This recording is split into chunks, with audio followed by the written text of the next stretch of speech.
বর্তমানে সিলিন্ডার গ্যাসের দাম বৃদ্ধির কারণে যারা ইলেকট্রনিক চুলা নিচ্ছেন তাদের মধ্যে ইলেকট্রনিক চুলার মধ্যে দুই ধরনের চুলা রয়েছে। একটা হচ্ছে ইনফ্রারেড চুলা আর একটা হচ্ছে ইন্ডাকশন চুলা। ইনফ্রারেড চুলা হচ্ছে আপনি আপনার বাসায় থাকা সব ধরনের হাঁড়ি পাতিল রান্না করতে পারবেন। আর ইন্ডাকশন চুলা হচ্ছে নির্দিষ্ট পাতিল প্রয়োজন, যেগুলো স্টিলের পাতিল অথবা ইন্ডাকশন বেস পাতিল, ওরকম পাতিল বাদে আপনি অন্য কোনো পাতিল রান্না করতে পারবেন না।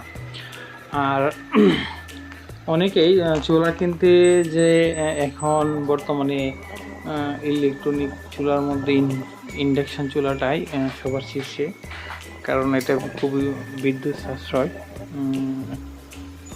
ইনভার্টার টেকনোলজি দেওয়া আছে। সো আপনারা যারা ইন্ডাকশন চুলা নিচ্ছেন তাদের জন্য একটি আমার সতর্কবার্তা। আপনারা ইন্ডাকশান পাতিল কেনার ক্ষেত্রে আপনারা অবশ্যই এই বিষয়গুলো মাথায় রাখবেন যে পাতিলগুলো অবশ্যই মোটা এবং ভারী পাতিল কিনবেন। যে এরকম পাতলা হালকা পাতিল যদি কিনেন, অনেক ধরনের আছে যেমন বাজাজ, নোকিয়া, এগুলোর হালকা পাতলা পাতিল, এগুলো দিয়ে আপনি কখনো রান্না করতে পারবেন না।